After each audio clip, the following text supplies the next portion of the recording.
All right, good morning everybody. Welcome to day 2. Hope everyone's well rested. It was a long, busy, fun day yesterday. Marija and I are looking forward to talking about deciduous this morning.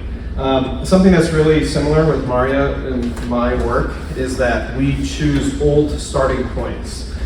So rather than grow, take an air layer and grow it for 30 years, most of our work is starting with a really interesting trunk and building a tree off of that. And that looks very different between us, but that's kind of our common ground. So we're going to share kind of a little bit of each of our work and show you how we build some fun deciduous trees. If you have questions throughout, please shout them out or raise your hand. Ask us lots of questions because Marija is an expert. She's been doing this 10 years longer than I have, so a lot of her trees are 5-10 years ahead of mine in the progression scale. So you'll kind of see a lot of the rough stuff with mine, and you can see how it gets kind of finished up later on. So let's just go through and start looking at some trees. So if you would have come to my garden in 2020 or 2021, this is the garden when I got started. It doesn't look like I have a lot of bonsai here. I have a lot of stumps and pots. Pretty much all of these, I have about 70 of these stumps from Talperion farms, were field-grown trees that were neglected. So they were kind of like yamadori. They were in a containerized environment. They were in a grow bag in the ground, so they didn't grow to be huge trees. But I have a lot of these 20-year-old constrained trees. And a few years later, the garden looks like this. A lot of those have made their way into bonsai pots. They have started to get some initial designs built on them. And like I said, my garden's in Portland, Oregon. You're more than welcome to visit anytime you are passing through the Pacific Northwest. We get about 10 visitors from around the world every day. But this is only 3 or 4 years after that initial photo that you saw. And I have only added maybe 1 or 2 new trees every year. Most of the garden is built off of those initial rough stumps that I have. Something that's important to my practice is, now that I have a lot of really old trees, I am starting to grow some young material. But initially, if you want to do some exciting bonsai work, you're not going to do that with a seedling Japanese maple. It's a very different course of action for how you develop a seedling Japanese maple into a bonsai. It's a very different skill set, a very different kind of hobby. You're not working on the trees as much. If you want to do a lot of the exciting bonsai work that you see on YouTube videos and Instagram pages and everything, having a piece of starting material, having a trunk that's interesting is kind of the starting point. So here's the garden. Like I said, most of these, I do have 10% of the garden came in as something that was already a bonsai, but 90% of the garden came in as a stump, a piece of raw material, a piece of nursery stock, something I collected, something that was field grown, that was heavily neglected. The nice thing about broadleaf trees is we can hit the reset button really easily.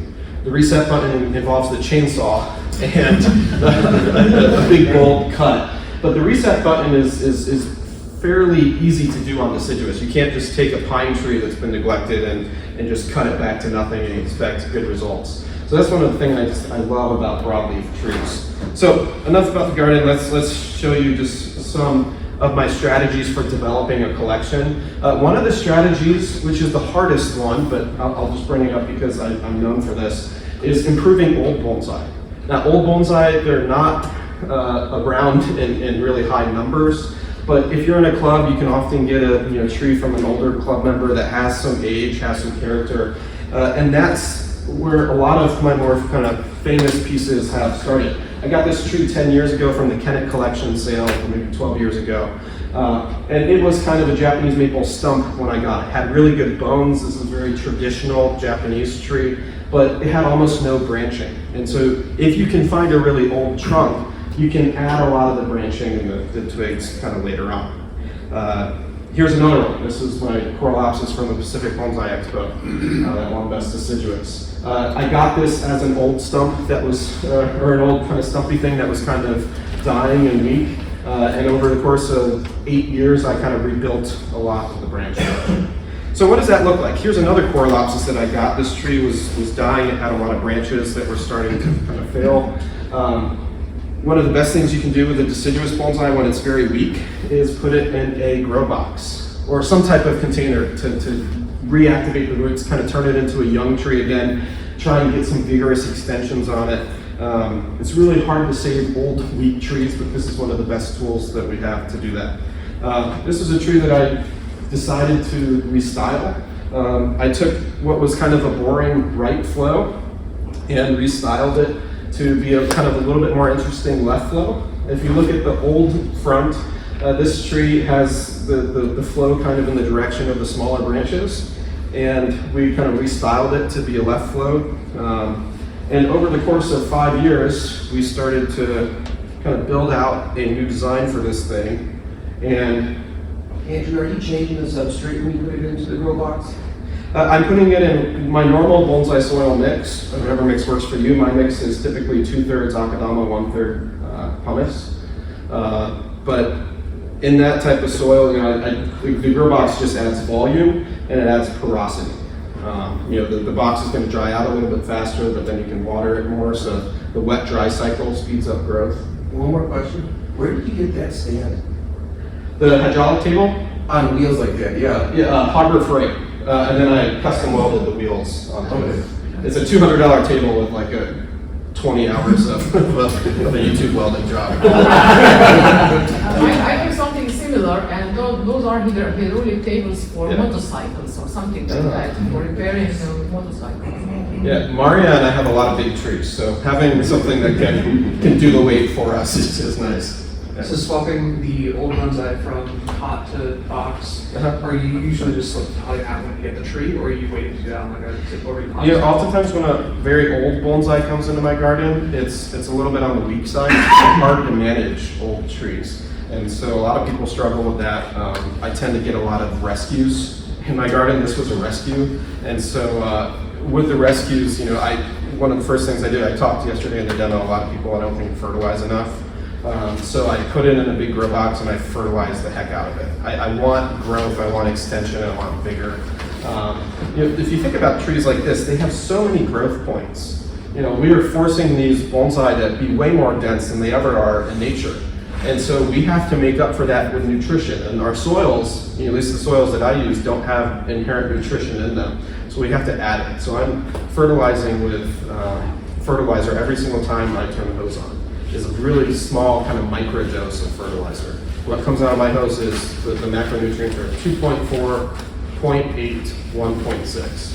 Really low numbers, but the trees get it every time. It's the same logic of a solid fertilizer. When you have those cakes on, and when you water, you just get a little bit each time. I think that's really important, especially for broadleaf trees, to get a lot of fertilizer. Here's another old tree. This was in the first U.S. National Show. But that nice old Shishigashira from a club member in Oregon, the left side started to die and deteriorate. So over the course of a few years, you can see I put it in the grow box, and 5 years later, started to redevelop the left side. A lot of cutting and wiring kind of went into that. But this is a lot of my work is taking these old trees that are weak, something that has an interesting trunk, but the health is maybe compromised or something else is compromised, and kind of rebuilding it. I do a lot of that. And while you can often get aged really nicely, these are pretty rare. So you don't see many things like this come up too often. This is a tree that I submitted to the Bonsai Expo for this year. So what's something that you can find more easily? Nursery stock. This was a piece of nursery stock. This isn't the exact tree, but this is what a tree looked like when I got it. This is a chochibai, Japanese flowering quince. I got this tree at a convention, actually, in 2008. And I took it to a workshop. I was studying with Michael Hegedorn at the time in the study group. And Michael took my big, beautiful bush that is so strikingly beautiful, and we repotted it in the summer and cut it back to these little 1-inch stubs. Because he said, this is ugly. I'm going to cut it back to where it's beautiful. And that's where it was beautiful. And so, I was a traumatized high schooler when we did this, but I trusted the process. And over the course of time, these stumps started regrowing through a combination of wiring and cutting. You can think of wiring and cutting as kind of like Morse code. So you need both dots and dashes and kind of like a random variation of both.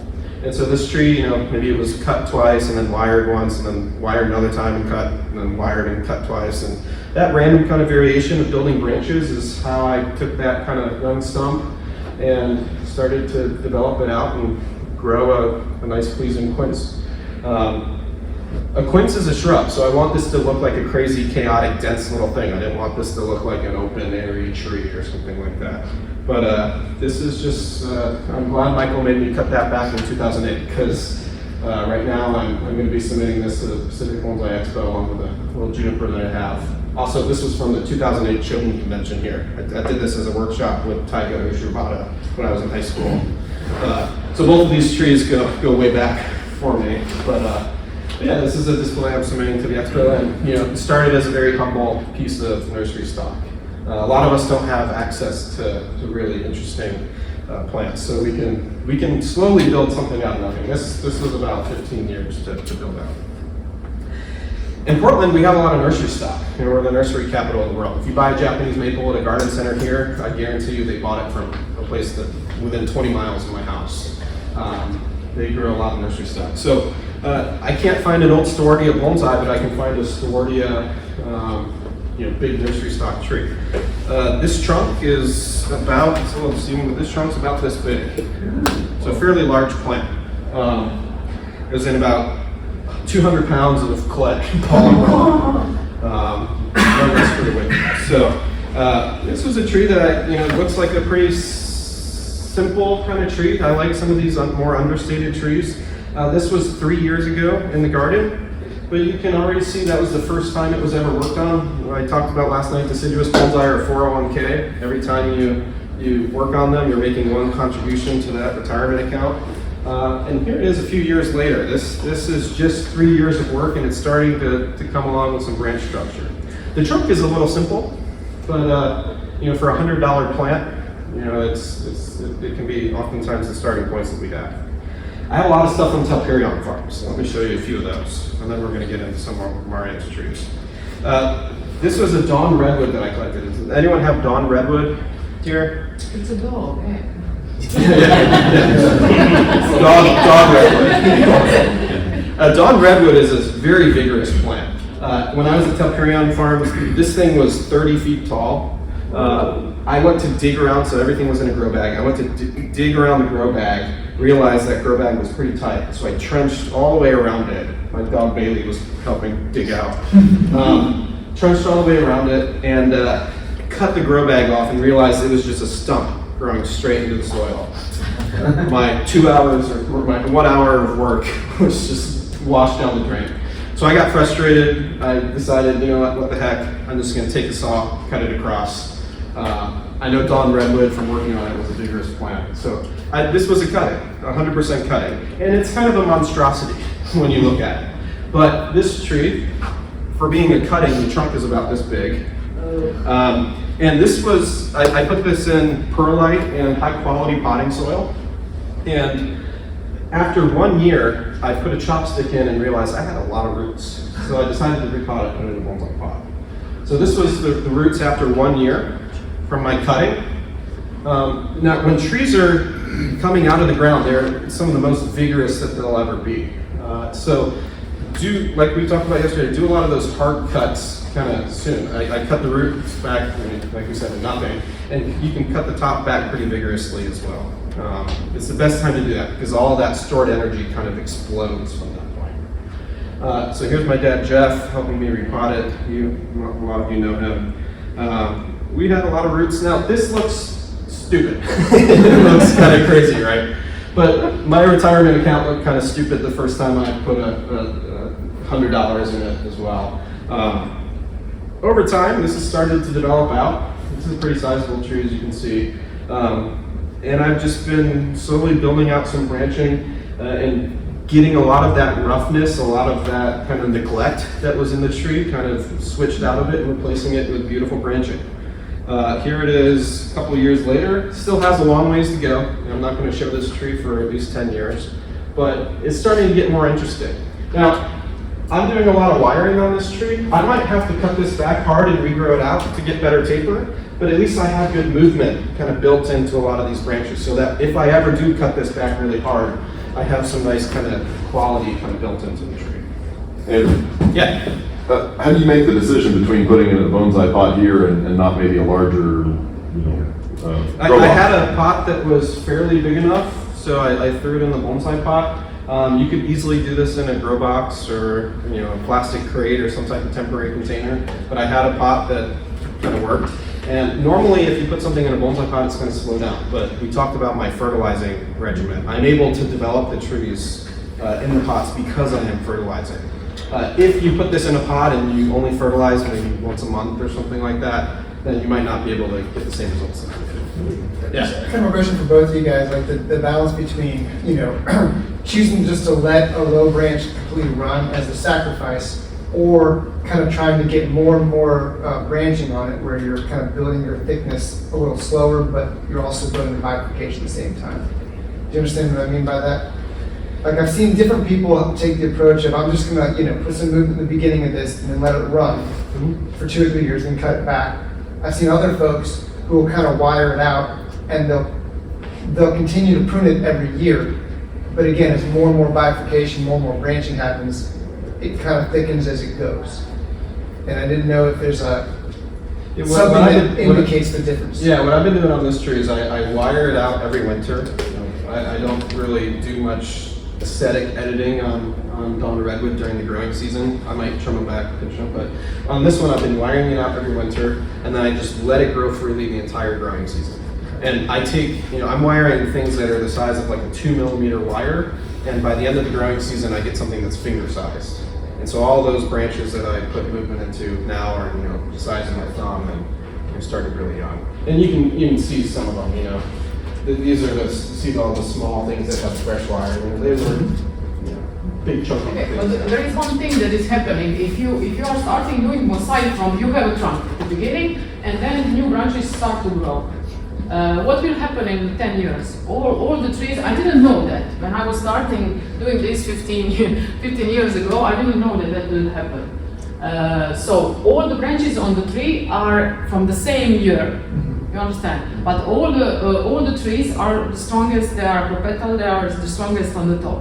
So in the range of 10 years, what will happen? The branches on the top are going to be thickest than the branches here. Right, which is kind of the Yeah, direction which of is my question. opposite, It seems like which the lower is- branches need to be left. Yeah. Yeah, sometimes So we need to intervene in that. So what is happening now on some super mature trees that I have on the exhibition, I'm cutting out the thick branches on the top and leaving thinner branches just to reverse. Okay. So it's You can even use some technique to do that. So maybe if it's a species that you can pinch, I pinch my hornbeams. I'm curious to hear if you pinch yours. But I pinch the areas that are really strong. I don't let them extend or elongate. Okay. And then the areas, maybe the lower branches that are weak, I let those just kind of run and charge out. And doing that 1 year isn't going to really make a difference. But if you put it on a 5-year trajectory, you can really, if you're always pinching the top, kind of slowing it down, getting the breaks there, if you're letting the bottom extend out, you can balance things a little bit better. So, yeah. Andrew, what is high quality potting soil? High quality potting soil doesn't have peat moss in it. So peat moss, for me, I've seen it be too hydrophobic. It's also really kind of low quality, doesn't have high nutritional content. So my potting mix that I use has no peat moss. It's mostly cocoa fibers, composted bark, bat guano, fish meal, crab meal, a lot of stuff. But the fibrous stuff is mostly cocoa fibers and bark. Do you buy it that way, or do you make your own? I buy it, but it's rather than being like $5 for the Miracle Grow bag of potting mix, it's maybe $12 for some organic, hippie stuff. Is that like Fox Farm then or something? Or? Fox Farm makes one. I get a slightly better version from a farm supply, like a hippie farm store in Portland. But yeah, the Fox Farm. So just stay away from the. Yeah, or if you're that getting moss. a peat moss mix, get one that's a lower percentage. A lot of them, if you just go buy a bag of Miracle potting soil from Home Depot, it's going to be like 90% peat moss. So try and get one that's lower because they get really hydrophobic, and so it's really Very hard. acidic, very Yeah, acidic. so if you miss a watering or it gets a little on the dry side, it takes a long time to kind of rehydrate it. Yeah. What is your fertilizing routine? My fertilizing routine is every time I turn on the hose, a little bit of fertilizer comes out. I have an injection system called a dosatron. It's a little bit spendy. It's about $500 to get one, but you saw all the trees on the benches before. I was walking around with a can, watering each one with fertilizer. It was pretty labor intensive. The dosatron paid for itself in my mind really quickly. But it's a piston injection system, so rather than a siphon or something else, it provides very consistent injection. A siphon, if like I turn the hose like pressure down in half, then I'm reducing the intake in half. So I'm changing my dosage.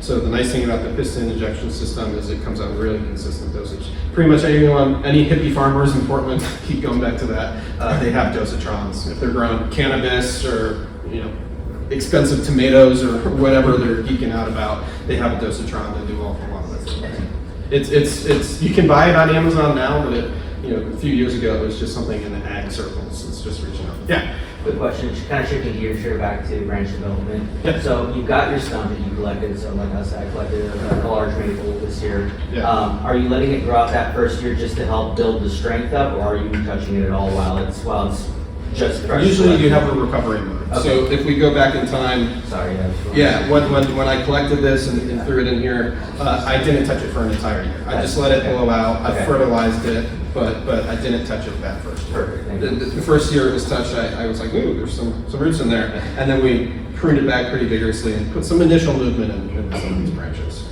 So, one thing I was going to say is the trajectory for if you get a really interesting trunk to start with, something I've learned from following Marija over the years is it's about 10, 12 years from stump to going into a show and looking really good. Her progressions have been really inspiring to me in that regard because I saw the stumps that I was starting with too, and I was like, okay, she can do it in 10 years. That's the goal. So you shave off about 30 years. The people in Japan who are the best at growing a Japanese maple, they do everything right at the right time. This is Ebihara and Oishi mainly. They take an air layer and in 25 to 30 years get it into Gokufushi. So we shave off about 20 years by starting with something kind of old and interesting. Yeah. Have you ever tried like putting it back in the ground and work on the nabari, or just working on branch development only? So nabari is the one compromise that we make. If you want a traditional Japanese nabari, you're probably not going to get it with a piece of yamadori. You're probably not going to get it with a piece of neglected field stock. So you might be better off growing if you want that traditional nabari that we go back to one of these maples. This one here, is that right? This one. I mean, this tree has a nabari that's this big. So if you want something like that, and it's pretty fused together. If you want something like that, you're not going to get that on a tree that you go collect in nature. Maybe once it's in a bonsai pot and you add 50 years of someone repotting it, you might get closer to that. But that's one of the biggest compromises we make is the roots. Now, if you don't want that traditional nabari, then maybe you find a lot of Marija's trees have these more kind of natural looking nabaris. But this is something what is typical for maples. Once I received an email and guy sent me some photo like this and said to me, okay, can you go to nature please and find some things like nice with a nabari like this? I said no. Just without an explanation. Why? Because the carpiosis don't grow like this. This is just something that belongs to maple. And maples will do this in a pot regardless. So if you put a Japanese maple and you put it in a pot this shape and it's going to live in there for 30 years, if we talk about the sustainability of bonsai, not just the small shit we do in short term, but the sustainability of bonsai, those roots are going to keep growing out. So you'll get either a good version of this or a bad version of this. So that's why we use things like regrafting and whatnot to try and get better versions. All right, let's move on. And then I'm really anxious to see some of Marija's work too. So skipping ahead, sorry for the flashing. Another Telperion tree is this Cork Chinese. Didn't look like much when I collected it, but this tree was also pretty sizable. It had a trunk about this big. Pretty interesting plant. This tree was burned by the fire. Up here in Farmstead, they had a wildfire that came in and kind of burned the farm. So maybe added some character for better or worse. This is a tree that I wish I had cut a little bit more when I collected it. Normally I make that first cut early. This one I didn't do that. I'm still learning some lessons on how to work on these. But here's kind of our first styling for the tree. I had a lot of these little wispy branches. I didn't know if I'm going to use this entire length. I might cut a branch like this back to here and develop it out more, but I wired some extra length so that I have some options for extensions. Here it was after its first potting. Here it is a few years later. It's a pretty big tree.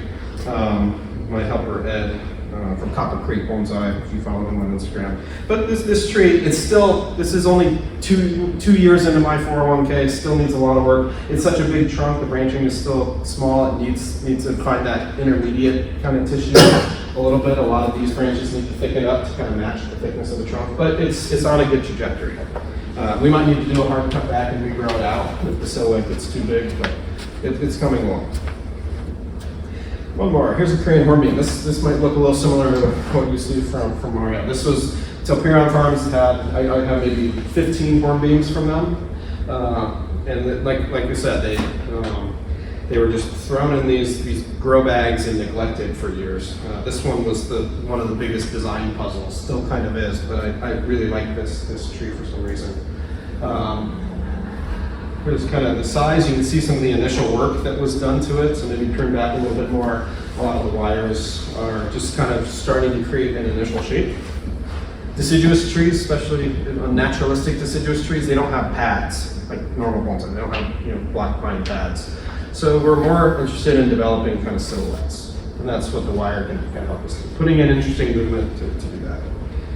Here it was after its first potting. Wasn't really happy with the front, so I've started to play around with maybe new fronts, interesting fronts. This one I think looks a little more interesting. This kind of looks like a old oak tree or something like that you might see growing in the field with all these kind of multiple branches that grow up. So this tree, like I said, it's only 2 years from being a 20-foot tall tree, but starting to have some fun progress as a bonsai. I'm using a lot of Marija's inspiration from her hornbeams on this one.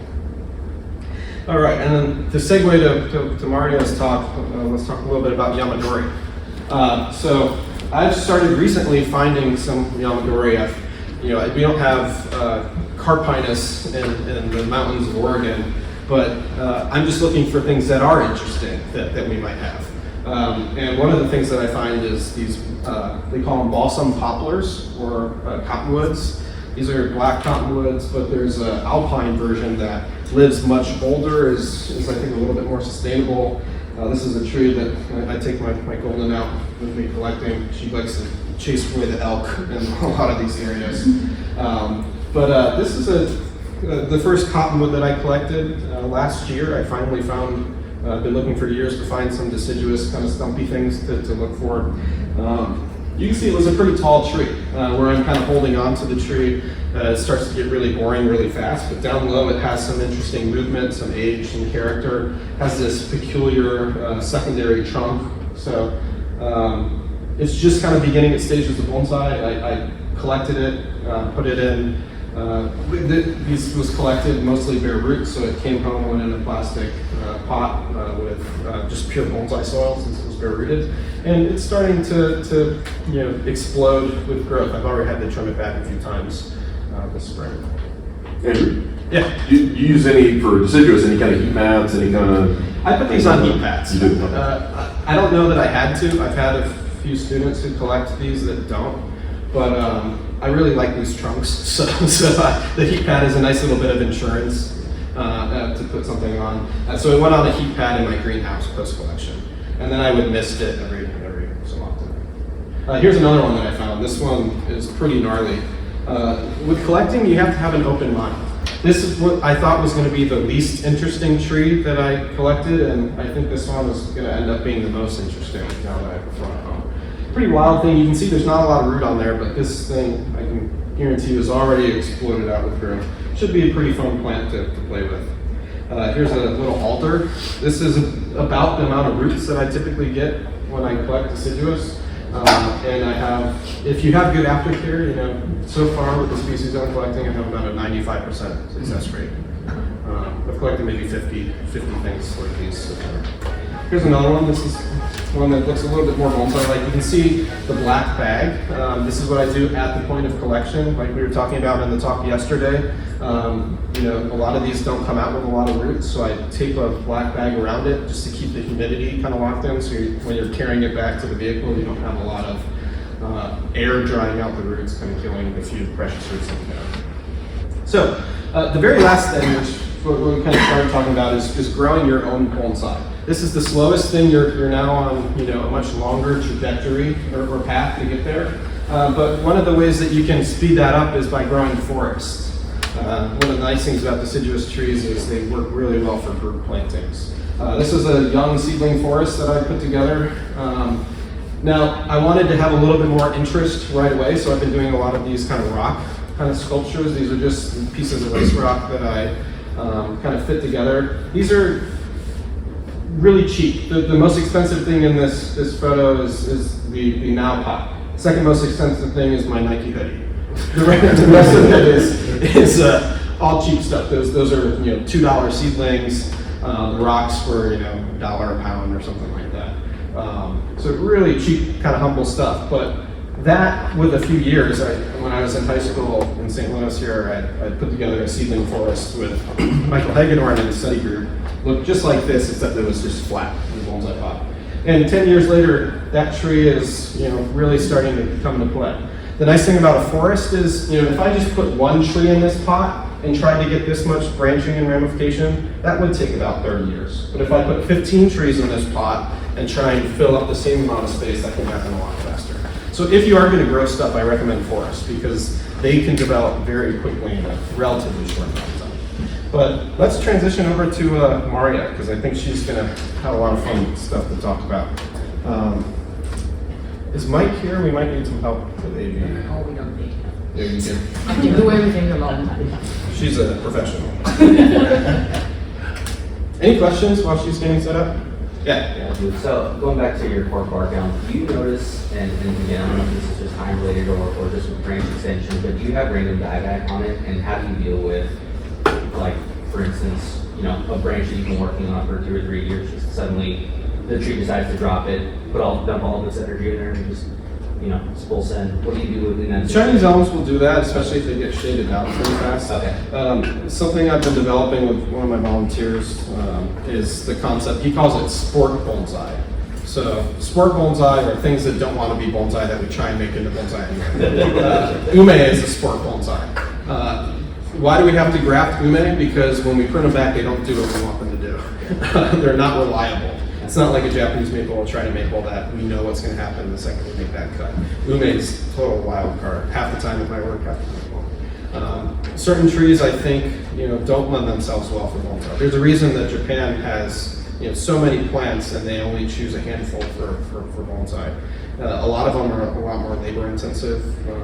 You know, I think that the cottonwood is going to be more of a sport bonsai because it's really fast growing. Or if anyone grows birch is a sport bonsai because the second something gets shaded out, any of these pioneer species, they just die and you have to totally rebuild.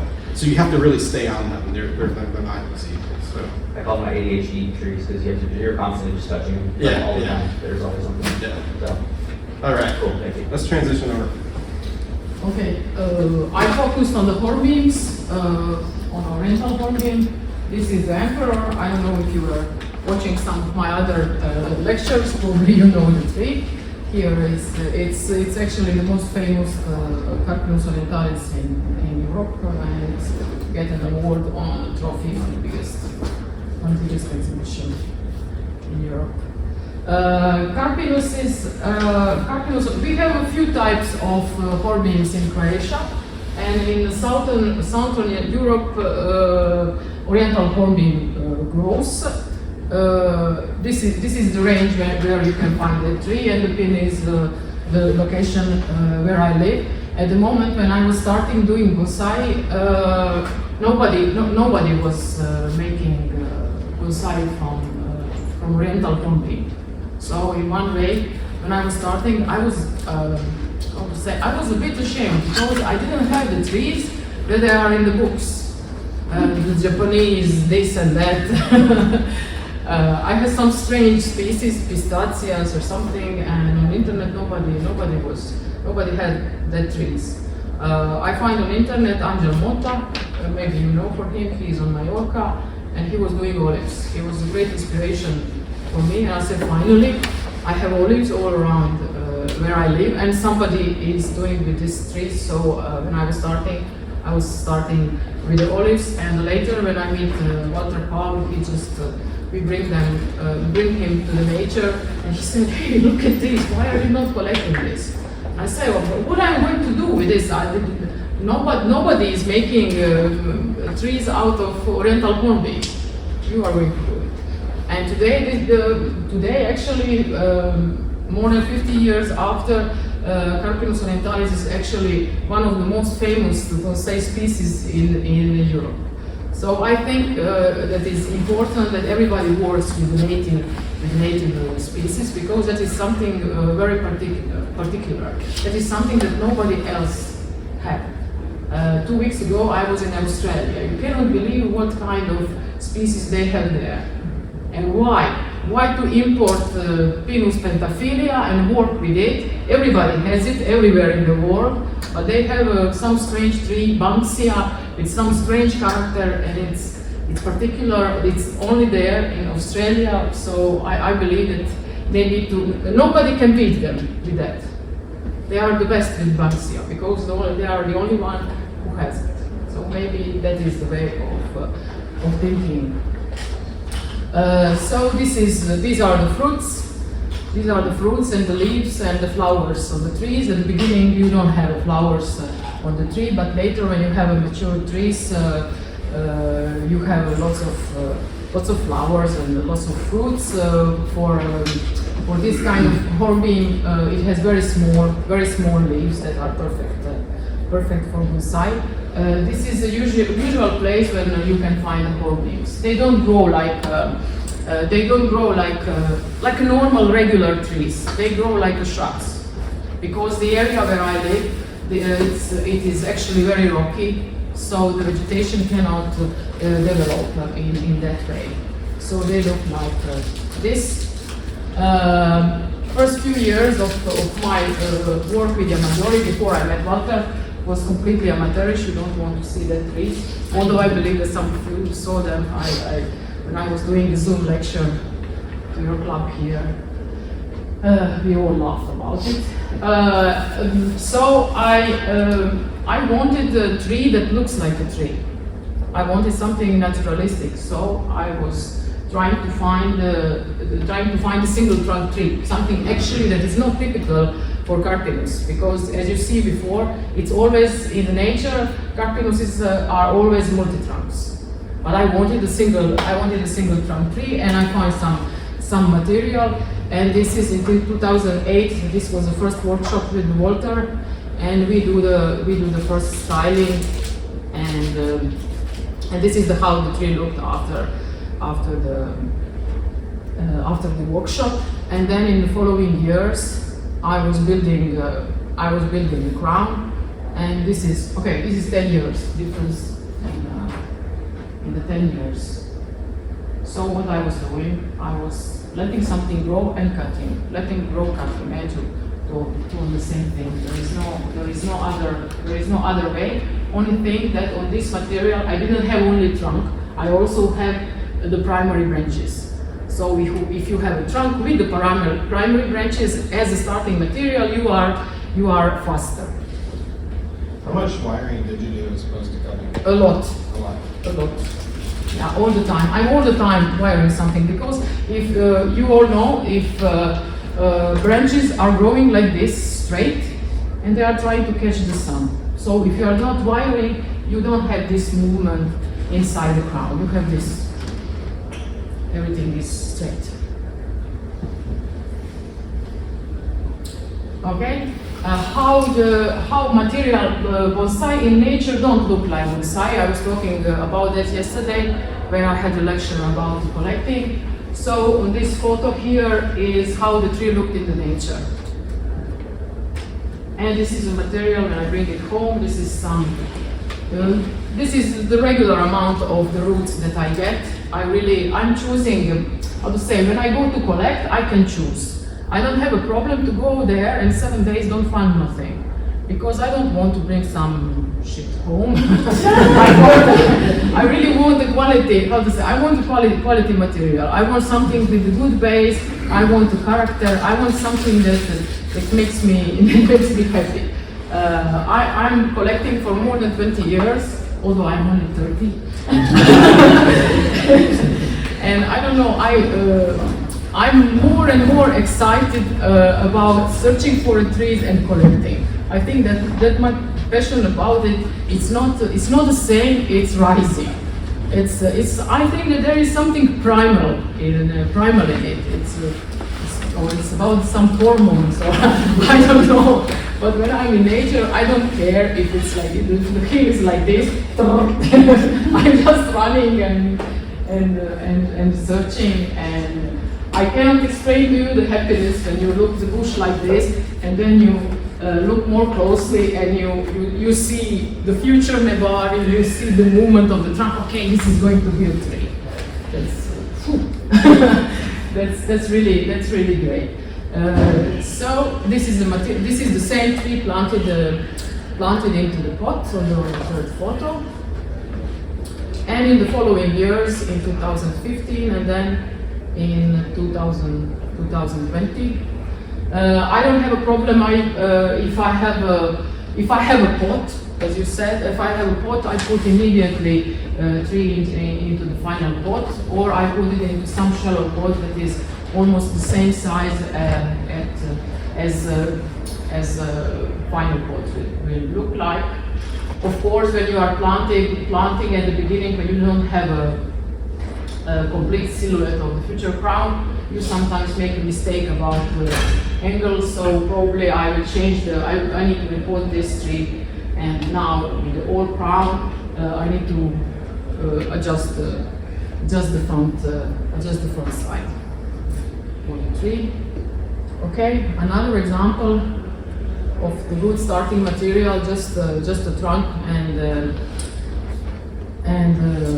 a few branches, and the same tree 9 years after. Okay, and here we have something interesting. This was actually lined like this. So when I put it up, it was flat.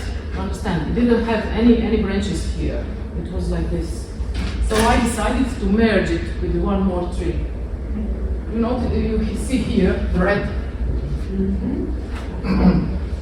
This here, no, and the few branches behind, I merge it together to improve it. So,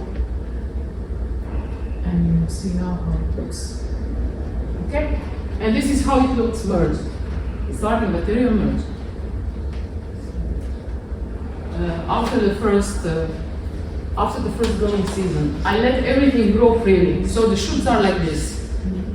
If you fertilize it very heavily and you don't touch it, I usually don't touch it the first year, it grows like this. And then you shorten everything and make the first styling.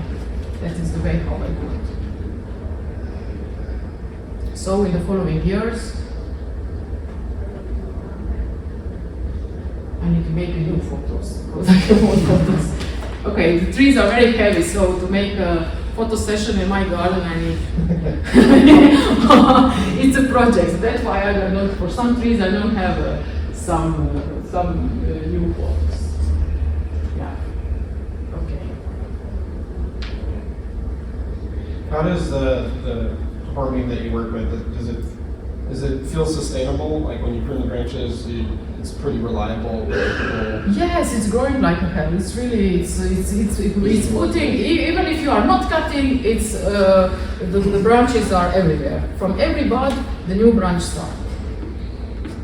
Even if you don't prune. Yeah. So my local nursery, we have a European Hornbeam. It's That's a the same? Betulus. That is Carpinus betulus, and this is Orientalis. It's another type of Carpinus. Yeah, this one is much better. Yeah, they are not the same. They are similar, but not the same. So this is also the starting material in the red box. It looks strange, right?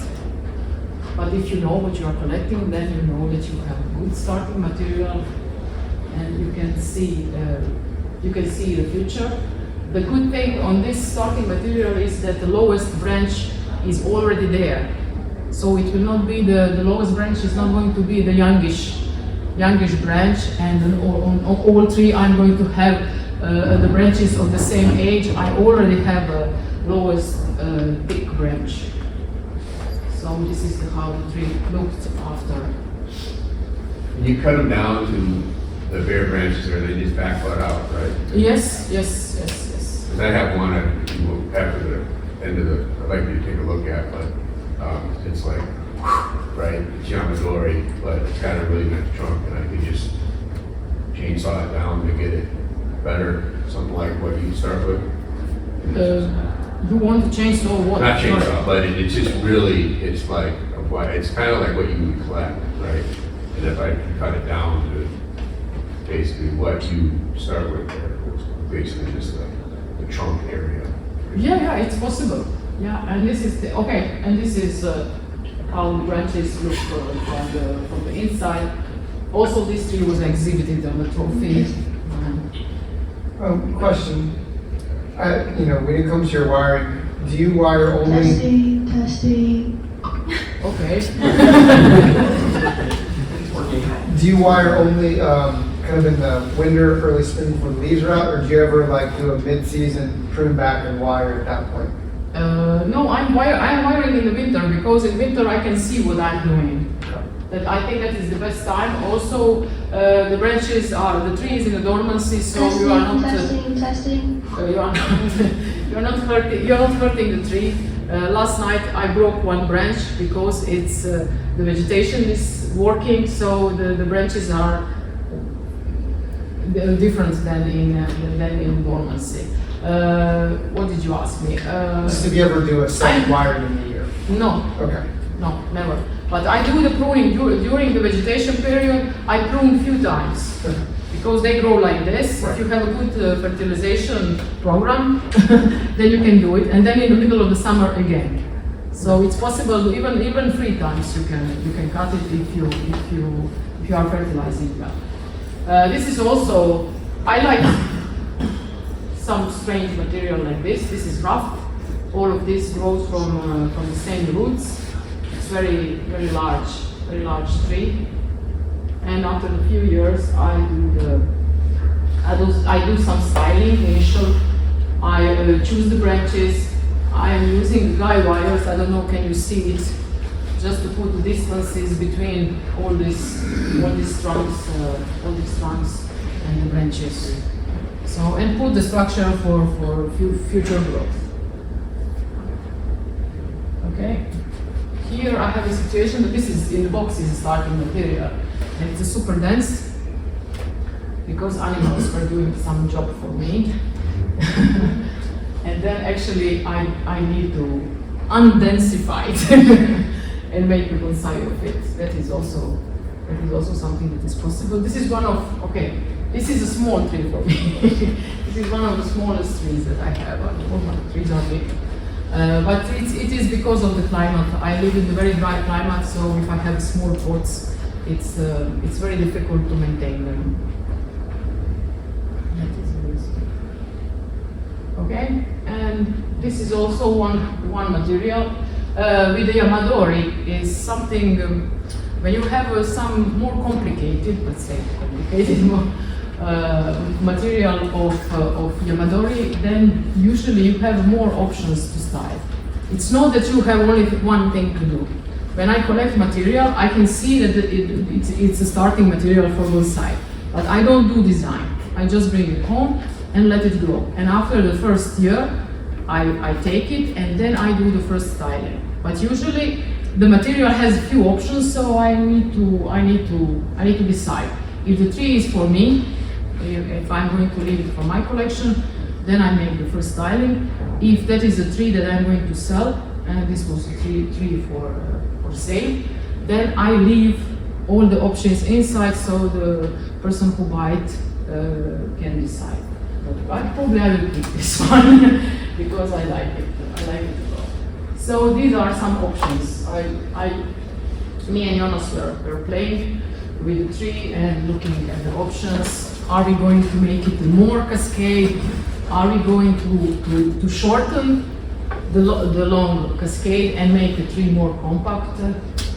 Or are we going to remove some branches that are here so that the trunk has a movement, to make the trunk movement obvious? So here are some options, what can be done with such a material.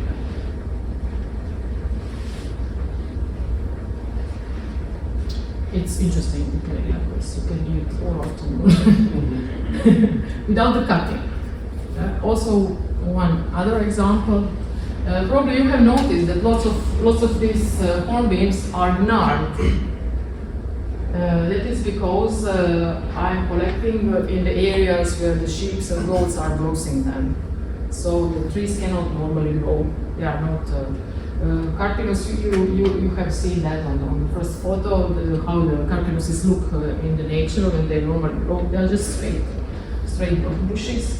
But if we put that trees other influence on some winds, animals that are browsing, then you can get something like this. Also, when you have a character, such character of starting material, then you are not putting some calm crown on it. You are just trying to extend the character that you already have in the trunk and in the base, and put that into the crown. At least that is what I do. Testing. Okay, sometimes I find the material that they are just trunks. 11, 10, I don't know how many trunks. Okay, that is also possible. You will or else with the age. 10 years. Fantastic 10 years. Okay, here also I was working with Jonas. This is some material that I'm selling, and this is the first styling, how it looks like. So I'm not using all the length of the branch. I'm shortening everything to 2 or 3 buds, because that is the only way I can achieve ramification and the taper inside the branch. I was talking about that before. I believe that I don't need to repeat it. That all you know what I'm talking about. And now here, these buds, from these buds, the new branches will appear, and after 1 month, I'm going to cut it. And then from that, few branches, again, the same. And in that way, I'm going to build the crowns that look like the one that you have seen on the previous slides. What's your fertilizer schedule like to be able to get that much bigger? I'm actually now fertilizing manually, but before I had my system was a Teflon, also was an injector, and it was great how the trees were growing. Now I have a new garden, and I believe I'm going to injection like injection like Andrew, yes. So that the small dosages every time. I think that's perfect. Yeah. Or again the same thing. Okay, Jonas like this as a front side, but you can also use this as a front side, or maybe something else. It depends on your tastes. That is something that is very common to this kind of material that I'm collecting. Again, the starting material, and I do the first styling. On this material, I had this branch here. Was very long and with some great movement. So I was thinking, okay, this is the main feature. This is the main feature on this tree. I'm going to elongate it, make it even more obvious. And all other branches were on the same level, so I need to make some different heights inside the ground, so that our tree looks like a tree, not like a bush.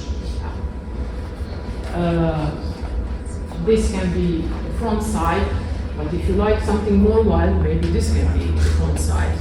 Maybe you can put it in some irregular pot, and again, it depends on the taste. There are really many options, and that is something that makes me happy. I like this material. Also, one feature that is common to the hornbeams, that if you have a hornbeam in the nature and the branch is touching the ground, it rooted very quickly. So you see this.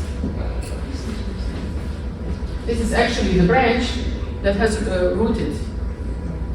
And you can use it in a design, why not? Or you can say, this is horrible, I'm going to remove this, and you can cut here and here. Here is the body, and you can simplify all this. Or you can use it and say, okay, this is the particularity that I like, and I'm going to have this. Again, I extended this branch on purpose just to put some movement in this, and this is some first styling. Here is a bridge, you see, because the branch rooted. Of course, something what you can do, you can cut that root and make this a normal branch. This part is going to survive. It's not a problem. But again, something that you can use. Okay, I was talking before about this, so I don't how to build a ramification. So this is the way. Yeah. You have a long branch, you shorten it. You can remove this because it's too close to the trunk or another branch. And then when the new branches appear, you cut them, and from these two buds, the new branches will appear. And this is how to achieve the ramification. Also, you are improving the taper inside the branch because this is the thinnest part of the branch. This is the thickest part of the branch, and this is the middle size. So. And if you are doing this, you don't have a taper inside the branch.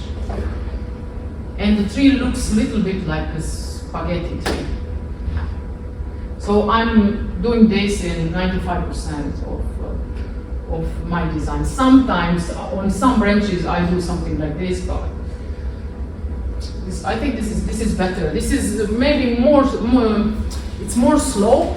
But the results and the quality after 15 or 10 years, it's great. Okay, I have some video, but I believe that we don't have time for that. Okay, dead wood on deciduous trees, yes or no? What do you think? Very cool. I love it. This is a new tree for my collection. I don't have a smile, but I'm happy with the tree. And this part inside is rotten, it's hollow, and it's going to be a great tree. I really like it. On the other pictures, you have some features. You have on the upper there you have a bark. You have a bark, and you have one part of that is dead. Okay, this is something strange. Strange and dead on one tree. It looks perfect and can fit it inside the design. Okay, these are the free trunks from one tree, and because I find the area where somebody was cutting trees for wood for heating, but 10 years ago. So this was cutted 10 years ago, and then it just grew. The sheep were there and they were browsing, so the new branches appear. So somebody else do the part of the job for me. But you have great scars with that looks very natural without any power tools or something. That is also something that I like. Maria, can you only collect in the spring? Is that the only time of year, or? No, I can collect all winter. All winter. You need to collect in dormancy. You cannot in spring. I don't have a frost. I have a little bit of frost where I live, And I have a greenhouse. I have a heating bed inside the greenhouse, so I collect from end of October until April, something like that. Okay, and now for the end, I will show you also some starting materials. Okay, this is a tree that I was showing you before. Okay, you see, the cuts are here, and then these are the branches 8 or 10 years old. But I can use them as primary branches on the tree, and I'm faster because I have this. Okay, some single trunk trees, some multi-trunks, all of different, same species, but very different character. Okay, something a little bit more complicated, twisted. Ah, this one is berries. Okay, when the animals are not browsing so much the tree, this is the character of the trunk. And when they are browsing a lot, is this. Okay, you can notice the difference. Yeah. Okay, some of them are in my collection, and the rest of them are more to the right. Okay, more. I like to collect some monsters also.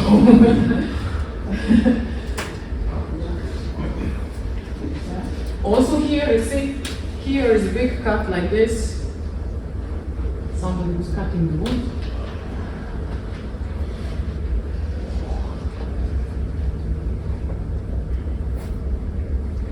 Okay, starting material with the crown.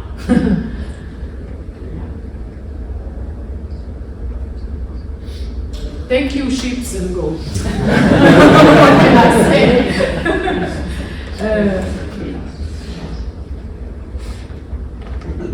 Okay, some awkward material.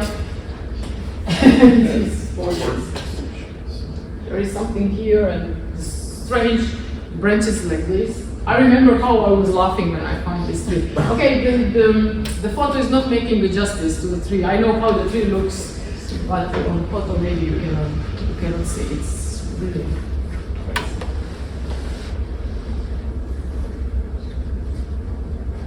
Okay, more or less, that's it. If you have some more questions, maybe I can say for the end, I believe that you can find okay, if you come to Croatia and if you go to nature, you will not find nothing of this. You know why? Because 98% of the trees in Croatia are worthless for bonsai. You need to find some special micro-location where the trees look like this. I'm doing this for 20 years and I have those locations. Everywhere else, trees are regular. So I believe that you can do something similar and find good micro-locations. Here, yesterday, I was having the lecture about collecting trees, and I was showing locations where I'm collecting and what happened on those locations, and why it's possible to find good bonsai trees there. I really believe that you can find it here. It's not easy. You need to walk, you need to search, you need to use your brain and the legs, but I believe that you can succeed. Yeah. And you might not find Croatian hornbeams. Yeah. But don't go with expectations. Look for interesting quality and beauty, but don't say, I'm going to go find a beach. I'm going to go find this. Just go out and find interesting things and be open to species. Yeah, I was with my partner and we were on some mountain, and he's obsessed with the car and with the driving on some crazy roads. So we were driving, and in one moment he just did this because he noticed some road here, and we were inside like this and say, "Oh my God, what are you doing? Where are you going?" I was completely pissed on this. And I say, "No, yeah, we need to go there. Look at this."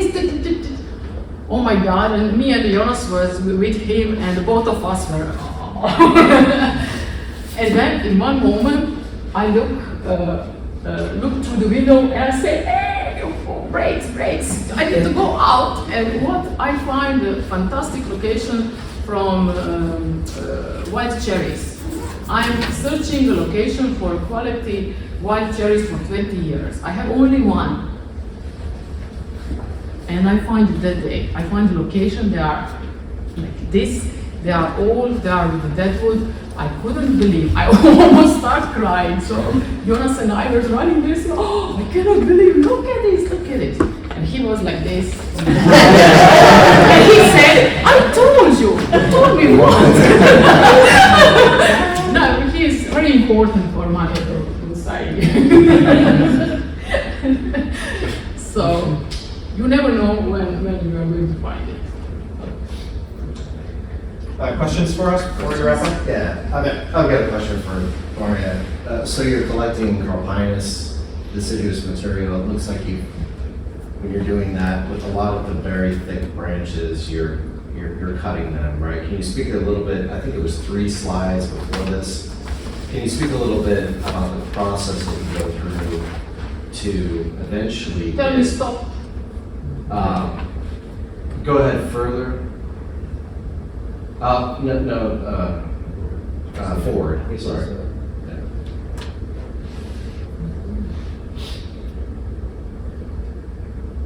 Keep going. Another one. Yeah, there. So that's a great example on that bottom right piece, which is unbelievable material. What this? So yeah, so you Big boy. Name is a big boy. Oh, that makes sense. So let's just take that branch on the bottom right. You've cut that flush. Okay, You're not cutting it back to, the core trunk, right? No. Speak a little bit, right. Can you speak a little bit more about the process that you go through to eventually get that reduced? I'm not cutting anything that I can use. If I have the lowest, I always say that, if I have the lowest thick branch, I'm going to use it. I don't want to cut it. Yes, I can cut it here, and then I will have this, and I need to wait 80 years. I believe I'm not going to live 80 years. So I'm going to use it. So you're building a primary structure off of that piece, and then reducing it back to. Yes, and of course, these big cuts need to be carved. So you are. Okay, but this is it must be carved. This is now like this. You need to put the cut like this, and then okay, probably it's going to be cut something like this. This is a photo from before. I don't know what exactly I do, but of course you need to edit all the cuts. They don't look. Yeah. Like So eventually you are cutting it flush Yes. over a period of a few years. You talked about utilizing deadwood, right, within deciduous bonsai. So I wasn't sure if that was something where you were possibly kind of playing around with maybe a gin, something along those lines. No, I'm not on the deciduous trees. No gins, no, just some poles, shards or something. But I really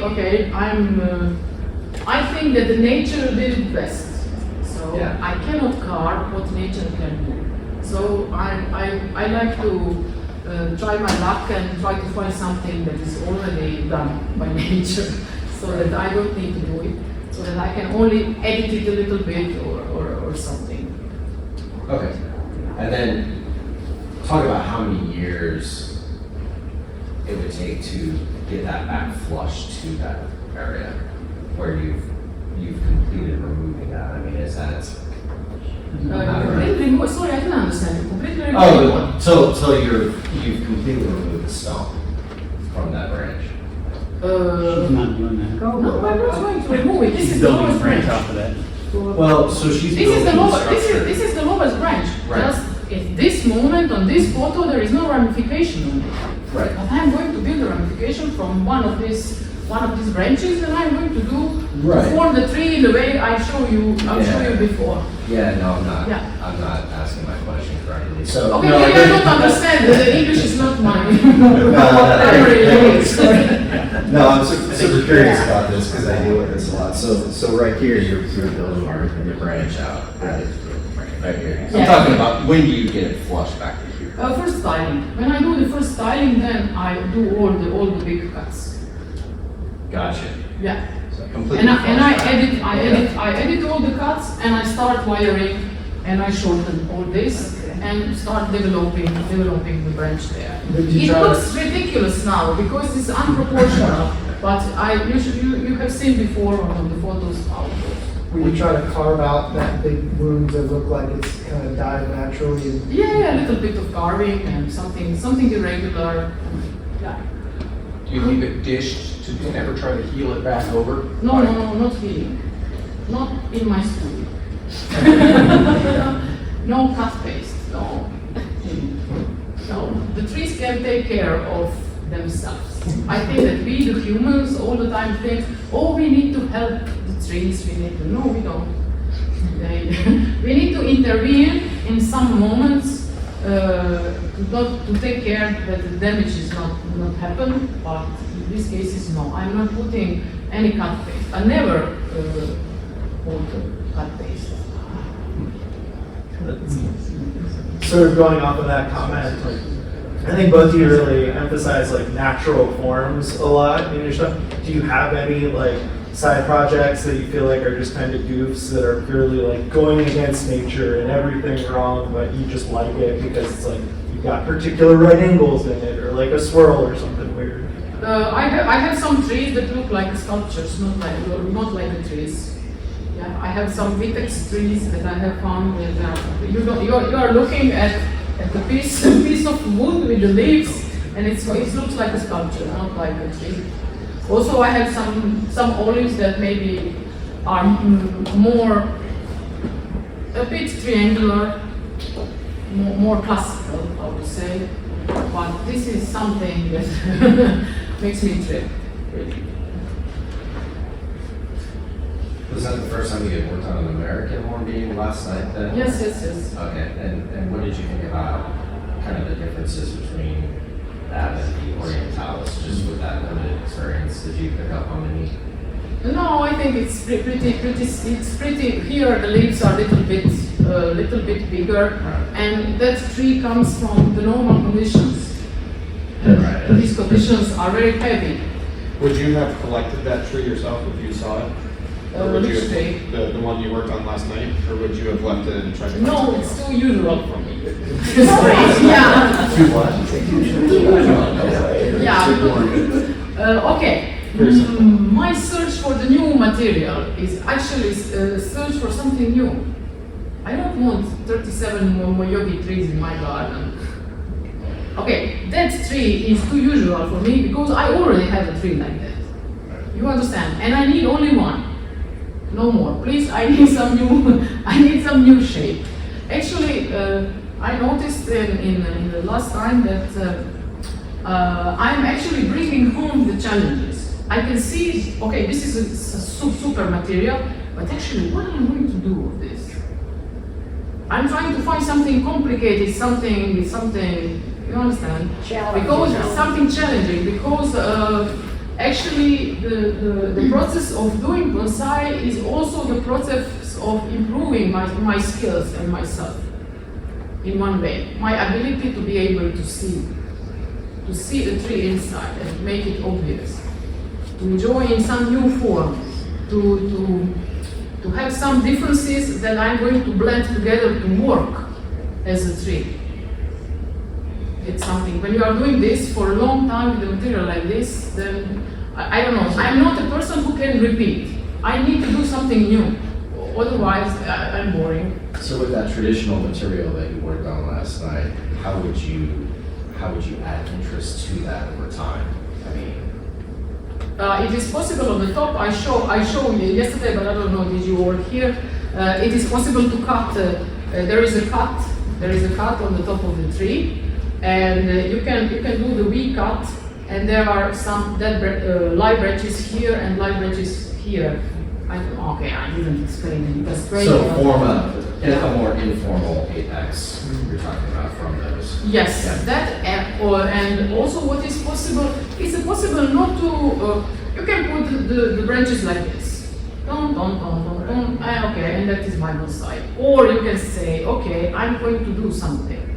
I'm going to put one of these branches in some way to put more dynamics into the appearance of the plant. I'm always searching. I think that you have noticed before I show you, okay, this is some long branch. I'm going to elongate it even more, and I'm going to make some strange shape, just that you look and say, oh look, some funny branch. Just to add some dynamic, to add a story to a tree.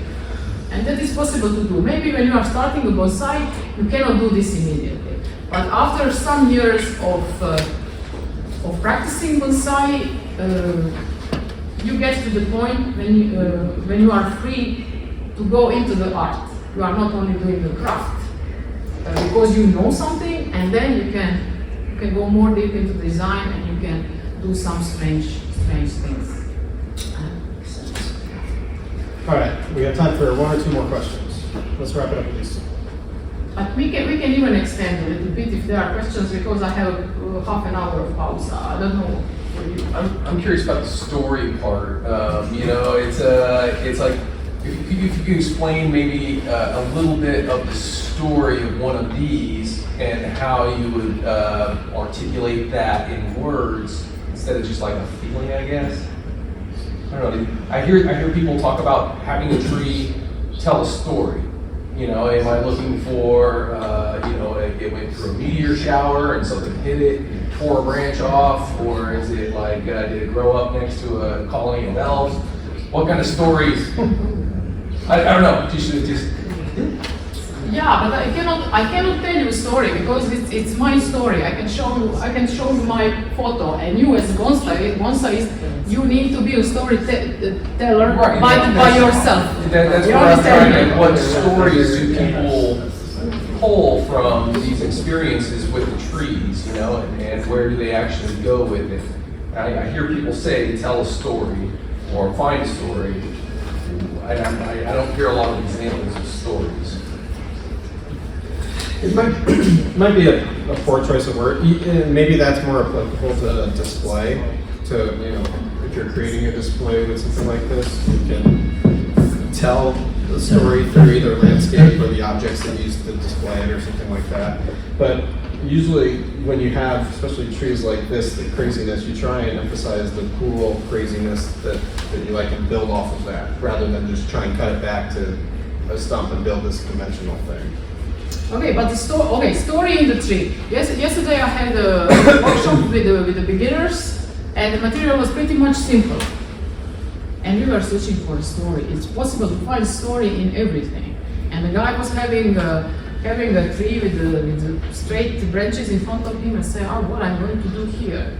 And I said to him, okay, notice there is one branch there with a small movement to the left. Let's use it. Oh, I can use it. Yes, you can use it. Okay. And then we tilt the tree a little bit. Okay. Repeat this movement on this branch below. Oh, look, this looks completely different. I didn't see. The conversation goes like this. And then we repeat more. So you're looking for continuity. Yeah. Continuity in your style, like where you're taking a design motif and replicating that. Don't get me. No, I don't hear people talk about. No, it's not that, because that's literally. You need something to start. You cannot copy. Doing bonsai in the way I'm doing it, I believe it's not like that you have a Legos. So and you do it. It's every time is different. I cannot give you the recipe or the way how to do it. You need to feel the tree to do this. At least I think it's like this. No, I agree with that. To be able to, I have coffee with my trees, and just kind of look at it every day, and I try to think of different ways that it could be presented and trained and different things like that. But it's a okay. There was a period when I was standing in front of this tree, and I say, okay, what I'm doing here, I am a lawyer by profession, and I think I need to quit this. I'm not an artist. Yeah, that was I had that moment long time ago. I don't know what to do. I really when I go back now, I don't know what happened. In one moment, something happened, and I just can see it. I just can get it. I owe a lot to Walter, really, because we match together as a student and as a teacher. He really teach me. He never said to me, "You must do this like this," because in bonsai there is no must. There is no only one way how you can style this. There are 37. If there are 37 bonsais, there are 38 ways how to style this tree, and everyone is good. Everyone is good. So in one way he pushed me and he learned me to be able to see a tree. And I don't know how I can do it. Just if you are stuck somewhere in your learning about the bonsai, just continue. Just continue. And in one moment you will notice, hey, today I can see and I can do something what I couldn't do yesterday. But if you quit, you will you will never know. One more question in the back. So I'm curious about Big Boy. How many, from where you found Big Boy, what was the distance as far as, number one, how many kilos is Big Boy? How heavy? And then where at from collection point to where you found it to where you're getting it out, what was the distance? I'm curious, how heavy, how dense is Big Boy? It's a big tree like this. Yeah. I have it at home, and I'm going to make some design of it, and I'm going to put some video online because I'm curious. Was it just you, or multiple people? Is it 3 people, 4 people to collect? Yeah, usually the 2 people go to collect the tree. Yes, yeah. It's much easier to carry them. How far from the car? I don't remember this particular. Come on, some of your, how dense is the wood? Because I know with American, hornbeams, they can be quite heavy and quite dense. Yes, it's heavy. Yes. It's very heavy. We have some ways to carry it. We have some, Clarks. the English name. Deer cart works The out 2 really well. people are carrying it. Yeah.